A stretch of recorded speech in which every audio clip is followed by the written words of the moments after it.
America దక్షిణ Korea వార్షిక సైనిక విన్యాసాల వేళ ఉత్తర కొరియా అధ్యక్షుడు కిమ్ అలజడి సృష్టించారు. వరుసగా క్షిపణి ప్రయోగాలు నిర్వహిస్తూ బల ప్రదర్శనకు దిగాడు. ఏకంగా 10 క్షిపణులను ఒకేసారి ప్రయోగించింది ఉత్తర కొరియా. ఈ విషయాన్ని దక్షిణ కొరియా మిలిటరీ వెల్లడించింది.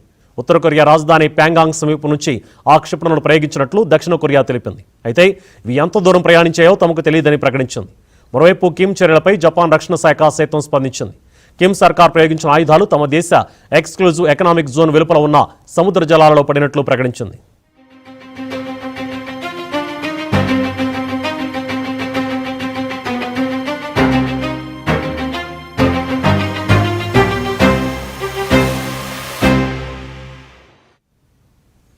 వారం రోజుల క్రితం కూడా ఉత్తర కొరియా క్షిపణి ప్రయోగం చేపట్టింది. ఓ యుద్ధనౌక నుంచి తన తీరానికి సమీపంలోని దీవులపై క్రూజ్ క్షిపణులను ప్రయోగించింది.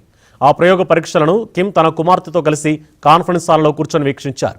తమ దేశంపై అణ్వస్త్రం దాడి ముప్పును నిరోధించడానికే ఈ శక్తివంతమైన క్షిపణులను ప్రయోగాలు చేస్తున్నట్లు కిమ్ ప్రకటించారు. ఇక కిమ్ చర్యలు దక్షిణ కొరియాకు తలనొప్పిగా మారాయి.